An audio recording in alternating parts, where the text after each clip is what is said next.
여기는 이 지문이 좀 이렇게 난리도 아닌 건 뭐냐면, 읽어보셨으면 아시겠지만, 이게 지문의 정보 양이 좀 많아요, 생각보다. 그러니까, 무슨 말이냐면, 좀 이게, 예를 들어서 정해진 인과관계 내에서 이렇다라고 설명하면 되는데, 물가가 오르는 경우와 내리는 경우, 그러니까 인플레이션과 디플레이션이 다 설명이 되어 있고, 이래저래. 그 다음에 거기에다가 예상할 때와 예상하지 않을 때. 지금 이렇게 글이 보여야 돼. 다시 한 번 더.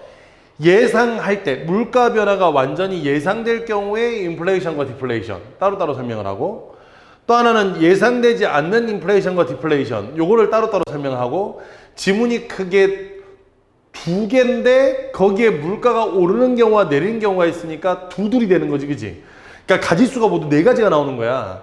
그러니까 가뜩이나 경제지문이 힘들어 죽겠는데 비슷한 말들을 계속 올랐다 내렸다 하는데 이게 뭔 말인지 모르겠고 중간에 놓치거든, 이거 인과관계를 놓치게 되고, 이게 놓치게 되면 이제 어느 순간 머릿속에 꼬여가지고 그냥 물가가 오르든가 말든가 그냥 내비둬라, 아니 뭐 어떻게 되겠지, 뭐 죽게 하겠어, 뭐 이런 거 있잖아. 왜 약간 그런 느낌으로 가시게 됩니다.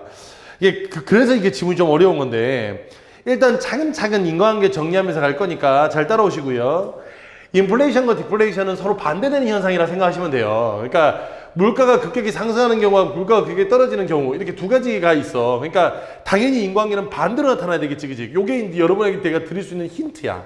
다시 말하면 이 지문을 읽을 때 인플레이션에 대한 효과가 어떻게 나오면 이걸 반대로 생각하면 디플레이션이 되는 거예요. 이해가 됐죠? 그래서 요거 잘 기억하셔야 되고, 그 다음에 중간중간에 식이 몇 개가 나옵니다. 그 식이 생각보다 아주 중요하다. 이해됐죠? 아주 중요하다는 거 하나. 그 다음에 뒤쪽에 제가 22번 문제 풀면서 다시 한 번 더 이야기를 할 텐데, 22번 문제가 약간, 그러니까 생각해보면 정답은 나오는데 여기는 선지 하나가 약간 마땅치가 않아요. 그러니까 표현 자체가. 그러니까 그래서 그 표현 자체가 제가 이제 EBS에 있는 강의를 지금 확인을 하고 여러분들에게 지금 수업을 하고 있는 건데, 선생님들은 그냥 뭉치고 지나가거든? 근데 이건 지금 지문에 써져 있기를 좀 잘못 쓰여져 있어요, 인과관계가. 그래서 이런 부분 약간 좀 바로 잡고, 예, 그렇게 진행하는 걸로 하겠습니다.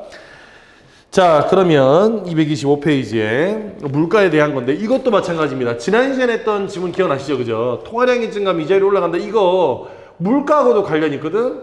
그게 이제 그 수능 특강 케인즈가 나오는 그 부분에서 물가가 올라가면 실업률이 떨어진다 하는 그거 있잖아. 왜?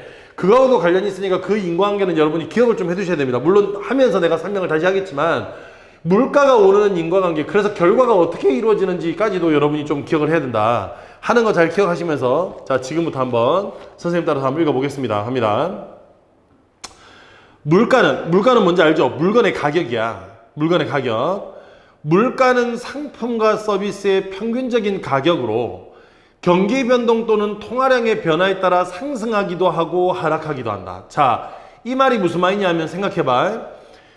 통화량이 증가하는 거야.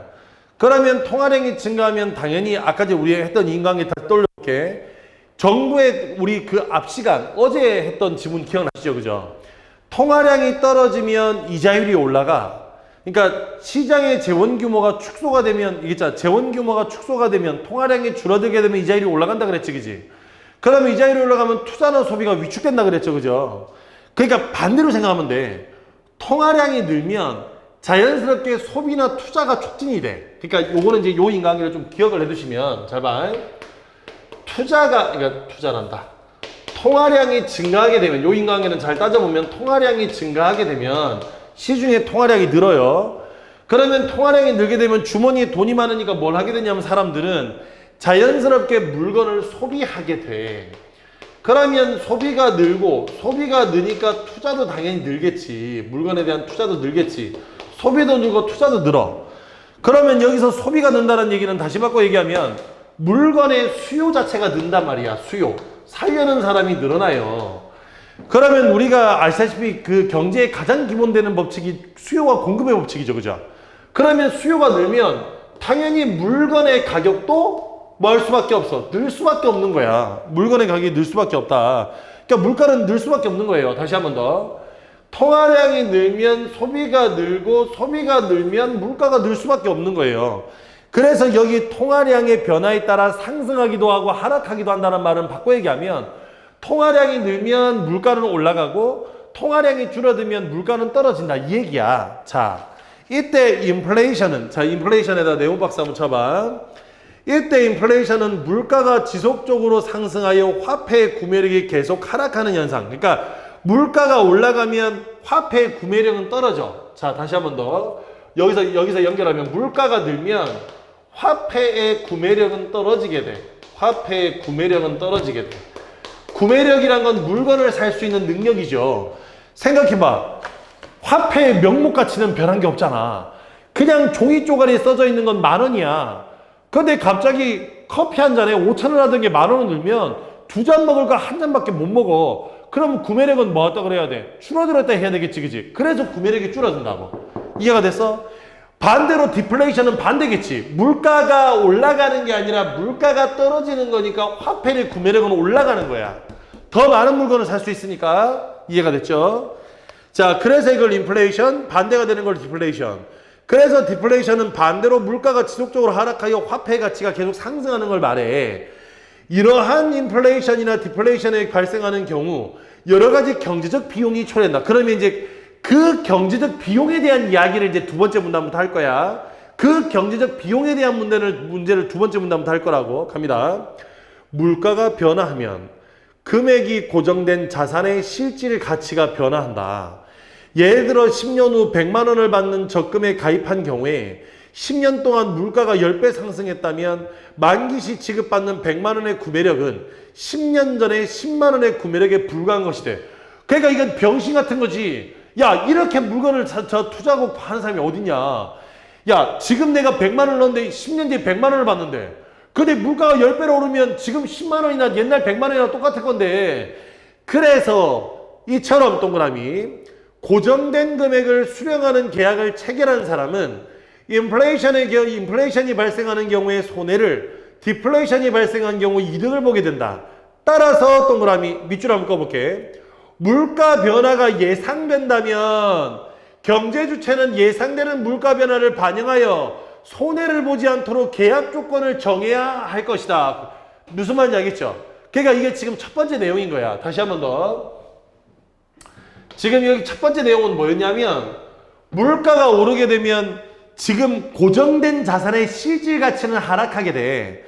그렇기 때문에 물가 변화가 예상이 되면 자, 지금 여기서 이렇게 해야 되겠다. 1번 물가 변화가 예상된다 하자.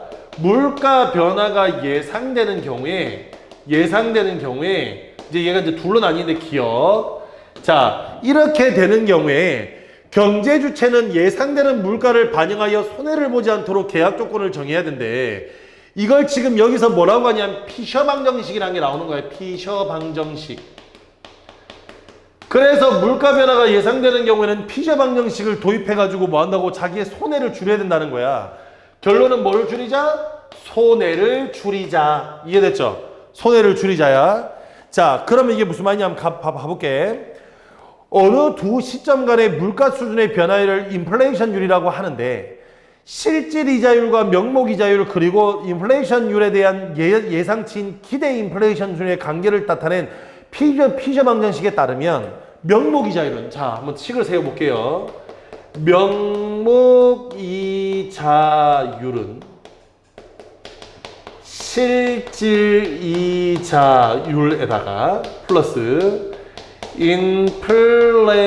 인플레이션율 기대 인플레이션율인가? 예, 기대 미안 기대 인플레이션율을 요렇게 더한 것과 같답니다. 자, 여기서 잘 봐.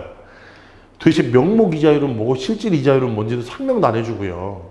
그냥 이렇게 식 세워 놓으면 이게 왜 이런 식이 성립이 되는지 알 수가 없지. 자, 지금부터 한번 가볼게.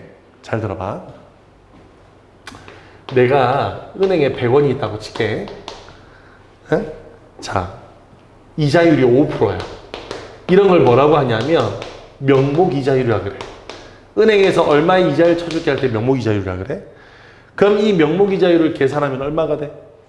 내년에 얼마가 되니? 5%가 되는 거니까 105원이 되는 거지, 그치? 근데 그 사이에 물가 상승이 일어나는 거야.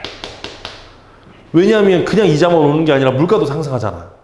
자, 물가 상승이 3% 올랐어.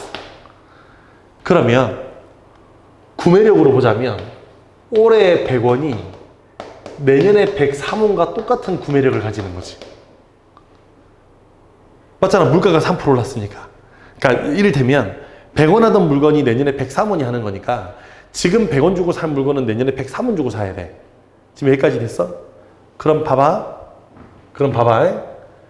그러면 이렇게 하고 나면 실제로 내가 받은 이자는 5%가 아니지. 몇 프로 오른 거야? 2% 오른 거네. 이게 실질 이자율이야. 그럼 이게 식이 어떻게 되는지 알겠죠? 이 명목 이자율은 실질 이자율에 물가 상승 비율이 포함진 거야. 그래서 실질 이자 5%, 기대 인플레이션 3%, 그래서 명목 이자는 5%인 거예요. 이해가 됐어? 그러면 잘 봐. 그러면 여기서 만일에 명목 이자를 내가 3%가 아니라, 자 이제 식을 다 바꿔볼게. 봐봐. 자, 물가 상승이 5%에 났는데 병신같이 이자율은 3%로 정했어. 그러면 내 통장에 들어있는 돈 100원은 내년에 103원이 돼. 맞지? 그럼 물가 상승은 5%가 일어난 거니까 실제로 구매력으로 치면 이 물건은 105원이 되는 거야. 그럼 오히려 여기서 얼마를 받냐면 마이너스 2원의 손해를 봤어. 그러니까 무슨 말이냐면 잘 들어봐. 물가 변화가 예상이 돼. 내년에 몇 프로 오를게. 그러면 그거에 맞춰서 명목 이자율을 넉넉히 잡아야 실질 이자율을 통해 손해가 생기지 않겠지. 지금 무슨 말인지 이해가 돼? 다시 한 번 더 갈게. 이 피셔 방정식으로 손해를 보지 않는다는 말은 이 말이야. 내가 명목 이자를 너무 터무니없게 낮게 잡아버리면 이자는 이 물가 상승은 이만큼 일어났다고 치면 오히려 2원의 손해를 봤다고. 그러면 실질 이자율은 내 이득이 되는 거잖아. 근데 실질 이자율이 마이너스 2%가 났으니까 이건 뭐 한다고? 마이너스 2%의 손해가 났네. 그러면 실질 이자율을 플러스 구간에다가 고정시키려면 얘가 올라가면 명목 이자율도 뭐 해야 돼? 높게 잡아야 얘가 플러스로 고정이 되겠지. 아니 이거 지금 미분적분하는 거 아니잖아. 더하기 빼기 아니야. 이해가 됐어? 그러면 명목 이자율도 뭔지 알겠고 실질 이자율도 뭔지 알겠고 기대 인플레이션율도 뭔지 알겠죠, 그죠?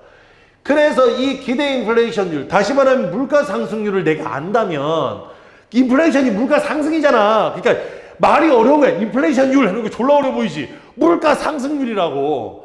그러면 여기는 이 물가 상승률이 얼마 올라갈 거라는 거 내가 지금 예측하고 있다면 그 예측하고 있는 인플레이션에 맞춰서 명목 이자율을 높여야 되는 거야. 그래야지 실질 이자율에서 플러스 구간을 만들어내지. 얘를 높게 잡으면 높게 잡을수록 뭐 한다고 실질 이자율은 훨씬 더 많이 받겠네? 그런데 이게 문제는 그 명목 이자라는 게 내가 정할 수 있는 게 아니잖아. 이해가 됐어? 야, 내가 그렇게 이자를 받겠다고 이자를 정할 수 있는 게 아니지, 그지? 그래서 이 피셔 방정식에 의해서 요게 잘 계산이 돼야 내 지금 고정된 자산을 그대로 고정해서 가지고 있느냐 아니면 이걸 다른 거에 투자를 하느냐가 결정이 된다고. 지금 무슨 말인지 이해돼? 이 얘기를 졸라 간단하게 써서 어려워진 거야. 사실은 지금 생각해보면 이 말만 가지고서도 거의 지금 한 지문 나올 수 있는 지문이에요. 무슨 말인지 이해됐죠? 근데 그걸 겁나 간단하게 써놓으니까 어렵다고 지금. 너네는 어렵지. 이해가 됐죠? 요렇게 되는 거야. 지금 여기까지 다 이해가 됐죠? 피셔 방정식까지는. 자, 계속 갑니다. 그래서 여기서 얘를 이제 여기서 인플레이션이라 하는데 이때 명목 변수는 화폐 단위로 나타낸 변수를, 실질 변수는 실물의 수량 단위로 나타낸 변수를 의미한다. 물가 변화가 완전히 예상되는 경우 기대 인플레이션에 따라서 명목 이자율을 변화시켜서 봐라. 그래서 얘에 따라서 뭐를 변화시켜야 된다고? 얘를 변화시켜야 실질 이자율은 고정시킬 수 있는 거야. 즉 다시 말하면 이거 결과치를 다시 한 번 더 정리하면 이런 거예요. 내 실질 이자율을 고정시키고 싶다면 얘를 증가하면 얘를 증가해야 되는 거고 얘를 감소하면 얘가 감소한다 그러면 얘를 감소해야 되는 거야. 그러니까 디플레이션이 나면 명목 이자율을 낮게 잡는 거고 인플레이션이 나면 명목 이자를 높게 잡는 거라고. 무슨 말인지 알겠죠? 자, 그래서 이렇게 고정시킬 수 있으므로 물가 변화에도 불구하고 화폐 구매력을 일정하게 유지하는 계약을 체결할 수 있다. 그러니까 여기서 내 생각에는 취재자가 말을 잘못 쓴 것 같아. 사실 이것 때문에 지금 22번에 문제가 생기거든. 그러니까 이런 거야. 화폐의 구매력을 일정하게 유지시킨 게 아니라 화폐의 구매력을 일정하게 유지시키는 효과를 준다고 해야 돼. 효과가 그런 거잖아. 효과가. 실제로 화폐의 구매력은 물가가 오르거나 내리면 바뀌어. 그러니까 화폐의 구매력은 변하는데 이런 방정식을 통해서 화폐의 구매력이 고정되어 있는 것 같은 효과를 준다고 해야 맞는 거야. 무슨 말인지 알겠죠? 화폐 구매력은 바뀌지. 물가가 바뀌는데 야, 명목 화폐 가치는 고정되어 있는 거잖아. 그 종이에 써져 있는 거잖아. 그러니까 얘는 물가가 변하면 바뀌어요. 바뀌는데 그것이 안 바뀌는 것 같은 효과 같은 효과를 주는 거야. 그냥. 이해가 됐어? 그래서 얘는 이렇게 됐어야 돼. 화폐의 구매력을 일정하게 유지하는 효과의 계약을 체결할 수 있다. 이렇게 돼야 돼. 효과의 계약을 체결할 수 있다. 거기 효과의란 말을 집어넣어봐. 효과의라고 써봐. 효과의 계약을 체결할 수 있다.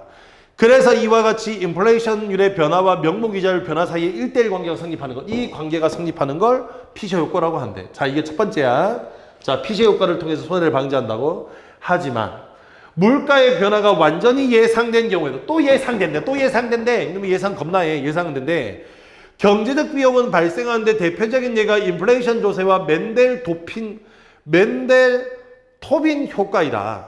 예를 들어 정부가 화폐를 증발하여 인플레이션을 발생하는 경우, 여기서 화폐를 증발한다는 게 무슨 말이냐면 통화량을 늘린다, 알겠죠? 같은 말이야. 화폐를 증발한다를 걷어 써봐. 이거 통화량 증가한다는 얘기예요.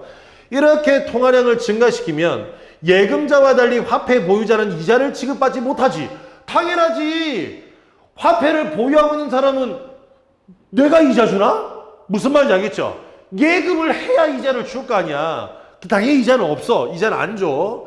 이자를 지급받지 못함으로 사전에 인플레이션이 예상된다 하더라도 명목 이자율의 인상과 같은 방법을 통해 화폐 보유를 한 실질 가치 하락을 보장할 수 없다. 그러니까 아까 전에 얘기했잖아. 지금 이거 피저 방정식을 쓰는 건 명목 이자율이지. 그럼 명목 이자율은 뭐에다가 줘야 이 명목 이자율이 생기는 건데? 은행에 줘야 이자가 생길 거 아니야. 은행에 줘야. 그런데 지금 여기서 얘기하는 거 이거 화폐 보유자. 그러니까 지금 여기는 이건 교육의 어떤 경우냐면 예금자의 경우야. 예금자의 경우. 쉽게 말하면.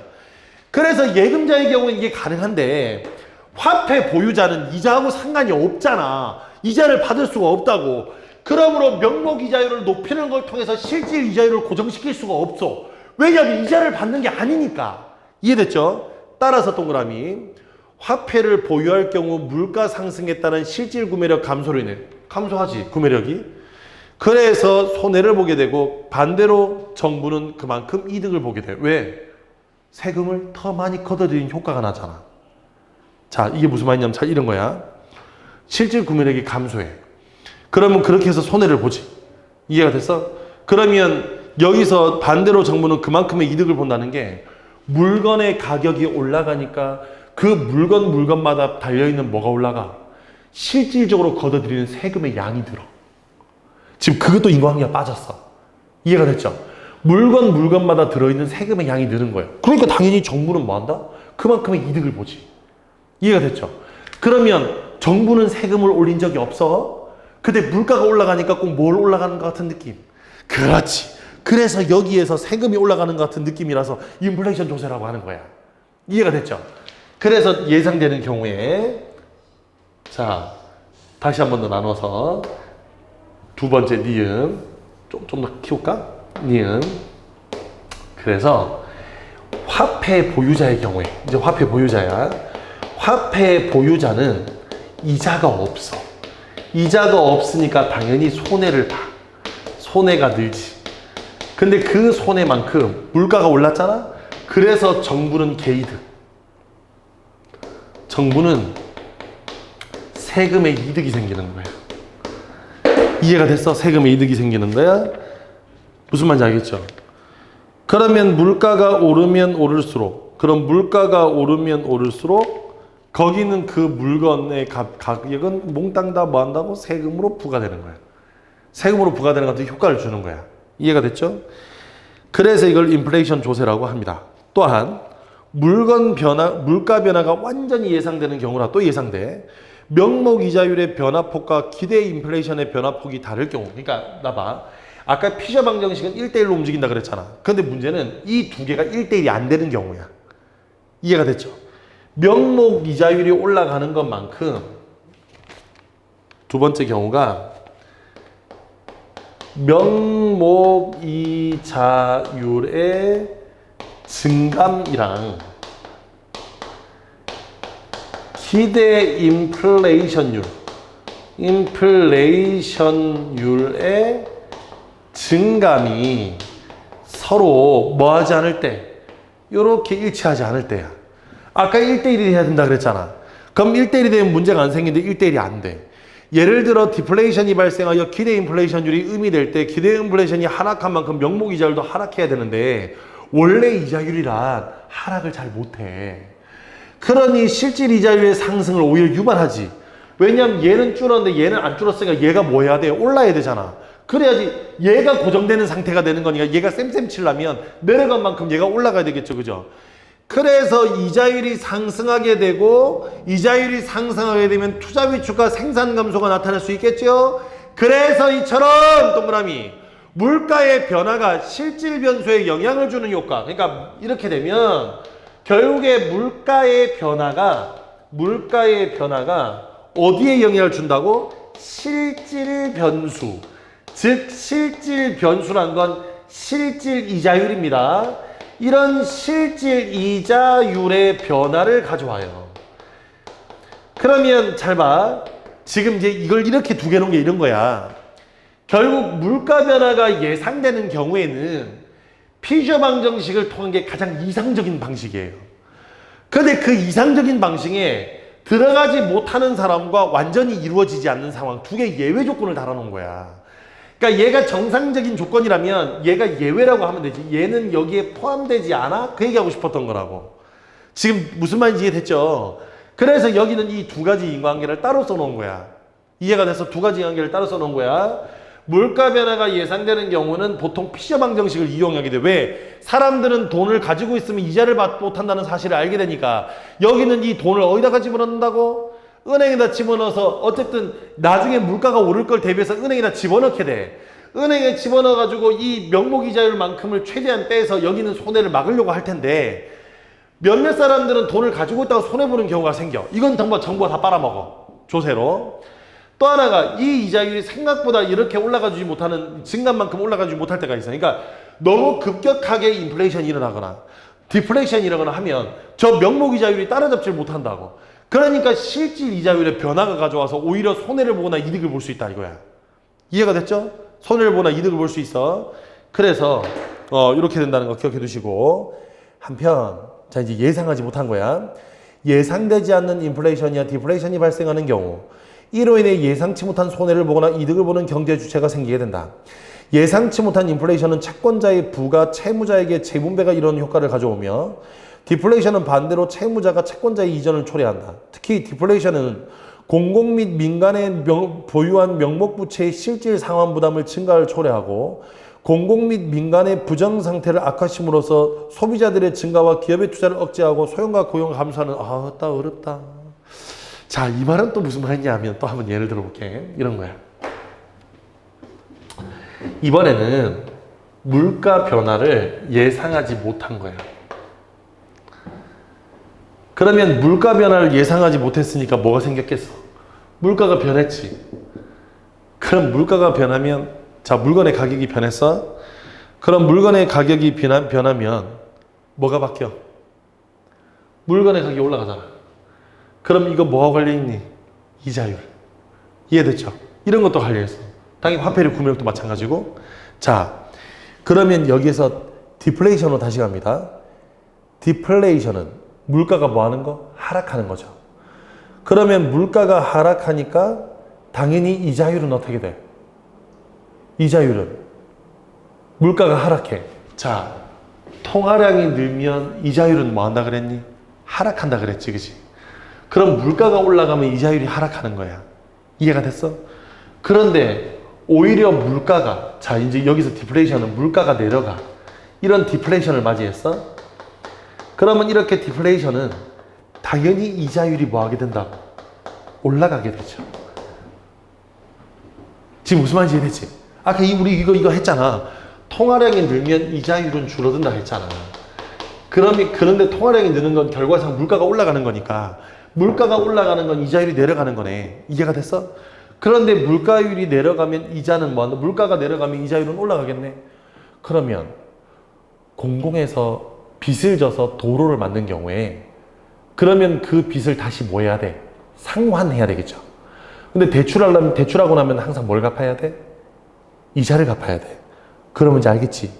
명목 부채의 실질 상환 부담이 증가한다. 무슨 말인지 돼?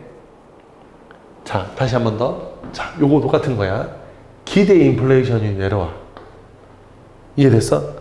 그러면 기대 인플레이션이 내려오는데 요렇게 올라가면 아까 했잖아. 실질 이자율이 올라간다. 맞지? 그럼 이자율이 올라가니까 내가 지금 진 빚이 있는 경우, 예금한 경우에 빚이 있는 경우 내 빚의 이자가 어떻게 돼? 늘겠네? 그러면 상환에 뭐가 생겨? 상환이라는 게 돈을 돌려주는 거잖아? 돌려주려면 뭐하고 같이 돌려줘야 돼? 이자. 그럼 상환에 뭐가 생긴다? 부담이 생긴다. 이해가 됐나요? 자, 그래서 다시 한 번 더. 이렇게 이자율이 증가하니까. 아까 했잖아. 디플레이션이 내려가면 명목 이자율이 따라잡지 못하기 때문에 실제 이자율이 올라간다고. 그럼 이렇게 이자율이 올라가니까 상환에 부담이 돼. 돈을 다시 돌려주는데 부담이 생겨. 그러면 부담이 생기니까 이 부담 때문에 재정은 더 뭐가 돼? 재정은 악화가 되겠지. 그럼 이거 우리 전 시간에 배웠잖아. 전 시간에 뭐 했어? 바로 앞 시간에. 재정이 악화되면 재정의 축적이 사라지니까, 돈이 없어지니까 기업들이 재원을 빌려다 쓸 곳이 있어, 없어? 없으니까 기업은 투자가 줄어. 그렇지. 그래서 기업의 투자는 줄어들게 돼. 예. 기업의 투자는 줄어들게 돼. 그러니까 여기에 기업의 투자가 줄어들게 되니까 자연스럽게 생산도 감소하고 고용도 뭐 하게 돼? 생산과 고용이 어떻게 돼? 감소가 되겠네. 지금 그 얘기한 거야. 그래서 이걸 뭐라고 한다고? 부채 디플레이션이라 한다고. 예. 무슨 말인지 알겠죠? 이게 다 인과관계야. 이게 그래서 배경식이 필요하다고. 앞 시간에 잘 들었으면 이 관계가 어떻게 돼? 다시 할 수 있어. 다시 갈게. 물가가 내려가. 그럼 물가가 내려가면 당연히 이자율은 올라가야 돼. 디플레이션이 생기면 실질 이자율은 올라간다고. 통화량이 줄어드니까 통화량이 늘면 이자율이 줄어드는 것처럼 물가가 내려가면 이자율이 느는 거야. 이자율이 늘어요. 여기까지 됐죠. 이자율이 늘으니까 대출한 거에 대한 이자가 증가하니 상환이 부담이 되겠지. 그러면 상환이 부담이 되니까 재정이 악화되겠지. 재정이 악화되니까 당연히 그 국가나 기업이 재정적인 자원이 없으니 당연히 투자는 뭐 해준다고? 줄어들게 되겠지. 줄어드니까 생산과 고용도 줄어들게 되겠지. 그래서 여기에 악순환이 생기는 거야. 이게 이제 고문단 내용이었고요. 자, 여기까지 다 이해됐나요? 이해됐어? 우리 앞에 친구 이해됐어? 야, 앞에 친구 이해됐으면 다 이해된 거야. 이해가 됐죠? 앞에 친구 이해됐으면 다 이해된 거야. 너네 다 이해된 거야. 예. 지금 앞에 한 분 있어요. 그러니까 지금 수업 들었던 친구 내가 소개했을 텐데 지금 이 큰 강의실에 딱 한 명 지금 앉아 있습니다. 예. 오늘의 초대 손님이에요.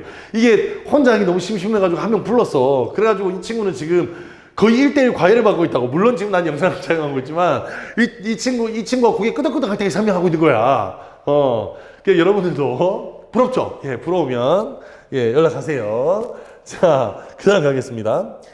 예상치 못한 물가 변화로 인해 초래되는 가장 큰 문제점은 시장의 효율적 자원 분배 기능을 저해한 거래. 그러니까 예상이 안 되면 이 문제 말고 하나가 더 생겨. 뭐 효율적인 자원 분배가 안 된다는 거야.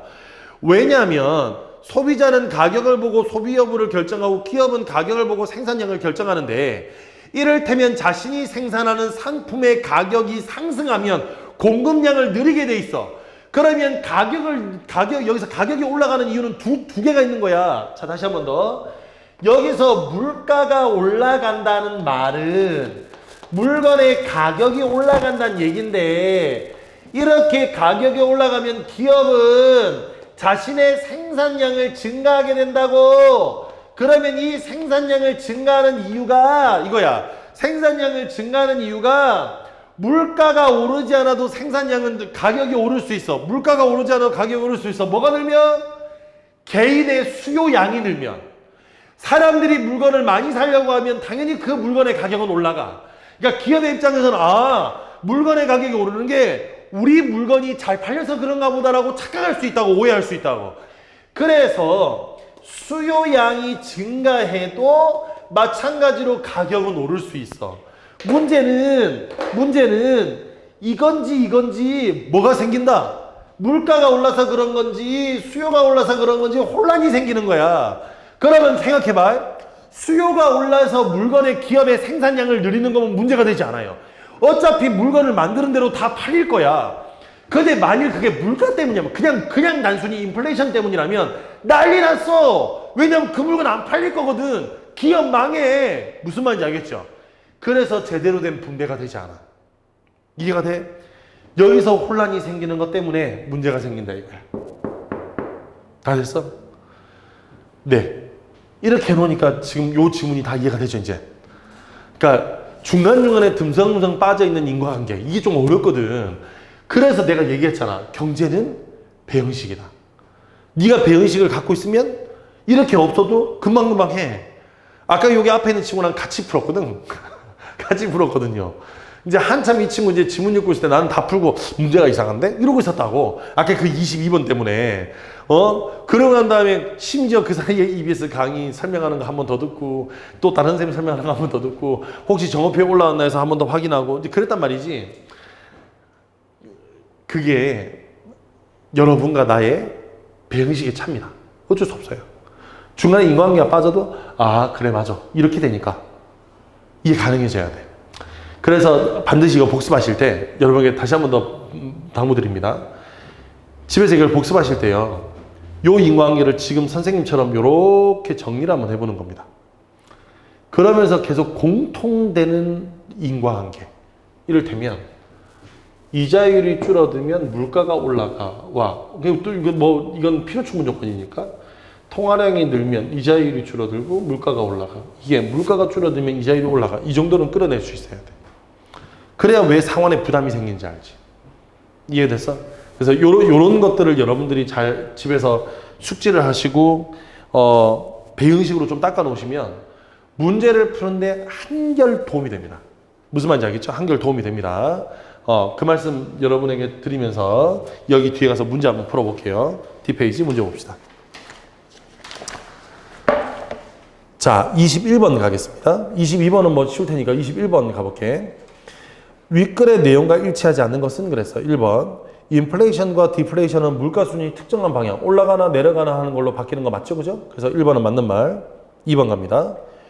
명목 이자율이 일정하게 고정된 경우. 봐라. 이거 식이잖아. 명목 이자율이 고정됐어? 그런데 인플레이션 뭐 한다고? 인플레이션이 생기는 경우는 기대 인플레이션 수준이 올라간다는 얘기지, 그지? 그럼 실질 이자율은 어떻게 돼? 내려가야 되겠네? 정답은 2번이네. 됐죠? 간단하잖아. 인과관계가. 이해됐죠? 이렇게 찾는 거야. 정답은 2번. 물가 변화가 완전히 예상되는 상황에서 예상되는 거야. 이때 경제 주체들은 물가 변화에도 불구하고 실질 이자율이 일정한 계약, 뭘 사용하면? 피셔 방정식을 사용하게 되면 얘가 올라가도 얘를 올려서 얘를 맞추는 거예요. 그 다음에 4번에 디플레이션이 발생하는 경우 명목 부채 실질 상환 부담 증가로 인해, 아까 이거였잖아. 상환 부담 증가로 인해 채무자의 재정이 악화되고 이것이 다시 디플레이션을 만들어내는 악순환이 계속된다. 맞는 말이죠, 그죠? 자, 그 다음 5번에 예상치 못한 인플레이션이 발생하는 경우 기업이 물가 상승을 위한 가격 상승의 요인을 초과 수요 발생으로 오해하고 물건을 졸라 더 많이 생산할 수 있는 거잖아. 그러면 공급량이 뭐가 된다고? 초과가 되겠지, 그지? 그러면 기업이 망합니다. 이해가 됐죠? 그래서 여기는 21번의 정답은 몇 번이야? 2번이야. 자, 22번. 기업과 니은을 비교한 것으로 가장 적절한 것은 그랬어. 인플레이션이 발생하는 경우 기억이 나타나고 디플레이션이 발생하는 경우 니은이 나타난다 그랬어. 야, 기억하고 니은인데 기억은 지금 뭐야? 피셔 효과고 니은은 먼델 토민 효과인데 이게 반드시 인플레이션 때 디플레이션 때 그게 아니지. 그건 아니고요. 2번. 인플레이션과 디플레이션의 예상 여부에 따라서 예상 여부가 아니라 이거는 다 예상되는 경우만이잖아. 이게 무슨 배타적이야. 무슨 개소리야. 다 예상되는 경우인데. 이해됐죠? 예상되는 경우야. 예상 여부에 따라가 아니죠. 그죠? 자, 그 다음에 3번에 기억은 명목이자율의 변화를 통해 물가의 변화를 뭔 개소리야. 물가가 변화해야 명목이자율이 변하는 거잖아. 이건 인과관계가 바뀌었네. 명목이자율의 변화를 통해 물가가 변하는 게 아니고 물가가 변하면 명목이자율을 변화시키자였어. 얘가 변하면 얘를 변화시키자였지 얘가 변하면 얘가 변하는 게 아니라고 지금. 그래서 얘는 안 돼. 자, 4번이야. 물가가 변하는 경우야. 기억과 니은은 무조건 뭐 인플레이션, 디플레이션 현상이 다 일어날 거기 때문에 화폐의 구매력은 뭐 해야 돼? 변화가 돼야 되겠지, 그지? 그러니까 화폐의 구매력은 변화가 돼야 돼. 근데 아까 얘기했잖아. 이게 오해를 불러일으켰다고 지문 때문에. 지문에서 뭐라 그랬냐면 앞에 225페이지에 피셔 효과 바로 윗줄에 화폐의 구매력을 일정하게 유지한다는 말을 써버렸어. 이게 얼마나 병신 같아. 그래서 내가 그랬잖아. 화폐의 변화를 일정하게 유지하는 게 아니고 화폐의 구매력은 변한다니까. 왜냐면 화폐의 명목 가치는 고정돼 있는데 실질 가치가 변하기 때문에 무조건 구매력은 변하게 돼 있어. 안 변할 수가 없다고. 이거에 지금 인과관계상 화폐 구매력은 변한다고 했잖아. 이건 무조건 변하는 거야. 그런데 뭘 만들어주는 거냐면 얘는 화폐의 구매력을 변화시키는 게 아니라 일정하게 고정하는 게 아니라 화폐의 구매력이 일정한 느낌을 주게끔 하는 거야. 뭘 붙여서? 그 돈에 이자를 붙여줌으로써. 그러면 화폐가 고정되는 게 아니지. 이자가 계속 붙는 거니까 돈이 느는 거잖아.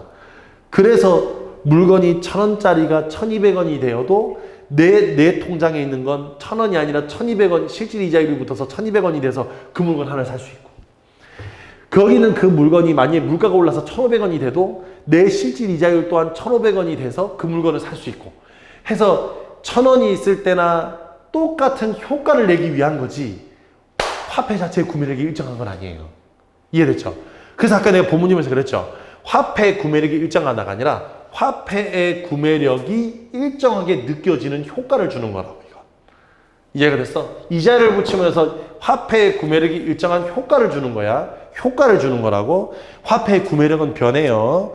그래서 4번은 기억이든 니은이든 모두 화폐의 구매력은 변한다 그래야 돼. 그래서 4번 틀렸어. 5번 기억이 발생하면 물가 변화가 봐라. 물가 변화가 일로 이어지는 거지. 얘를 고정하는 거니까. 그래서 1번 앞에 말 맞는 거. 뒤에 말은 얘의 증감이 얘로 다 이어지지 못해서 얘도 변화시킨 거잖아. 그러면 이 친구는 물가의 변화가 얘도 변화시키고 얘도 변화시킨 거지. 그지? 그래서 명목이자율과 실질이자율 모두 변화시키는 거니까 정답은 5번이 됩니다. 됐죠? 자, 23번 갑니다. 문제가 아주 요란목적하게 정말 무시무시하게 생겼지만 실제로 여기는 이 문제는 진짜 별거 아니에요. 무슨 말이냐면 화폐의 증발이 원인이야. 돌아가봐. 화폐의 증발이 원인이니까 어디로 가야 돼? 화폐의 증발. 화폐의 증발이야. 그러면 화폐의 증발은 이거지. 이쪽이죠. 그래서 뭐 한다고? 정부가 세금으로 이득 본다잖아. 찾아. 결말은 정부가 세금으로 이득 본다요. 정부가 세금으로 이득을 봐요.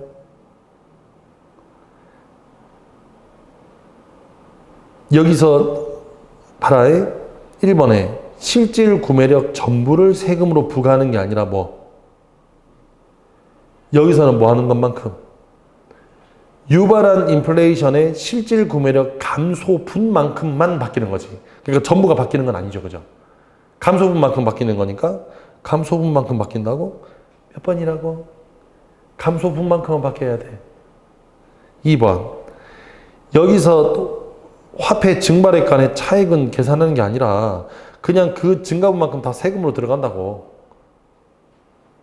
세금만큼 다 들어간다고. 그럼 3번 여기서 화폐 보유액이 감소한 만큼 세금으로 부과되는 게 아니라 실질 구매력 감소분만큼만 들어간다고. 중요한 건 여기서 잘 들어봐. 이런 얘기야. 지금 요거 다시 한번 설명할게. 여기서 이거 화폐 보유자는 이자가 늘지 않고 손해만 는다 그랬죠. 그래서 그만큼이 정부 세금이 이득이 된다는 얘기인데 이게 무슨 말이냐면 자 위에 있는 식 봐봐. 위에 있는 식이 이런 걸 설명하는 거야. 여기에 요 이게 델타라 그러나? 아 몰라. 우리 이 국문과는 이런 거 보면 반지름밖에 생각 안 나요. 반지름밖에 생각 안 나. 그냥 무슨 델타고 나발이 반지름이지 뭐. 자 반지름 P분의 M은 인플레이션율 곱하기 P분의 M이야. 그러면 여기서 이게 물가 수준이고 화폐 보유액이거든. 물가 수준을 화폐 보유액에다가 인플레이션율을 곱하면 그만큼의 뭐가 생겨? 원래 가지고 있던 돈에 실질 구매력 감소분이 생기지, 그지? 그러면 결국에 인플레이션이 되는 것만큼 요 실질 구매력 감소분이 생긴다고. 이것이 어디로 간다고? 이게 세금처럼 쓰인다고. 무슨 말인지 돼? 그러면 지금 여기서 말한 실질 구매력 감소분만큼만 어디로 간다? 인플레이션을 계산한 이 돈만큼만 어디로 가? 세금으로 가는 거야. 이해돼? 원래 가지고 있던 돈을 쓰는 건 지가 지 돈 쓰는 거니까 상관이 없어. 근데 물가가 올라간 것만큼 손해를 보는 거였잖아. 그러면 그 올라간 것만큼만 세금으로 가는 효과가 나타난다고. 이해가 됐죠? 예. 그래서 정답은 4번이 돼야 됩니다. 다 됐죠? 예. 여기 있는 인과관계 되게 복잡한데 너무 복잡하다 생각하지 마시고요. 차근차근 여기 있는 거 정리해 가면서 한번 연습 한번 해보시고 그 다음에 앞에 있는 거하고 다 연결됩니다. 이게 연결되는 측면들이 있어. 인과관계가. 그러니까 수능 특강과 수능 완성이 나왔던 경제 지문들은 모두 연결해서 통으로 여러분이 정리하실 필요가 있고요. 그러면서 공통된 인과관계 같은 경우는 배경식으로 외우세요. 예. 그게 가장 바람직합니다. 무슨 말인지 알겠죠? 가장 바람직하니까 그렇게 좀 정리해 두셨으면 좋겠고 예, 오늘도 어김없이 수고 많으셨습니다. 지금 수능 완성에는 세지문, 경제지문 다 했는데 이거 반드시 복습 다 하셔야 됩니다. 왜냐하면 올해는 어쨌든 경제지문이 나올 가능성이 커요. 이런저런 이유 때문에. 그러니까 경제지문이 나오게 되면 배경 지식이 있고 없고가 가장 큰 차이가 나니까 그 부분 여러분이 잘 염두에 두시고 배경식 열심히 공부하셔가지고 여기 있는 문제 나오면 충분히 쉽게 그리고 아주 빠르게 풀 수 있도록 준비해 주셨으면 좋겠습니다.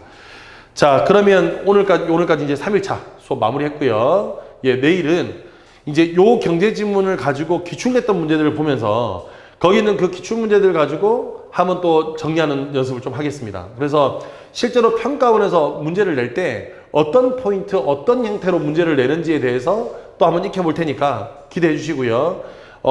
내일 하게 될 기출문제는 제가 내일 수업분 시작할 때 요런 게 필요합니다라는 것들을 좀 자막으로 넣을 테니까 그때 그거 출력하셔서 바로 풀고 난 다음에 수업 들을 수 있도록 미리 풀어오면 안 되니까 바로 풀고 난 다음에 할 수 있도록 내일 수업할 때 준비하도록 하겠습니다. 그러면 오늘도 열심히 시청해 주셔서 감사하고요. 다음 시간에 다시 뵙겠습니다.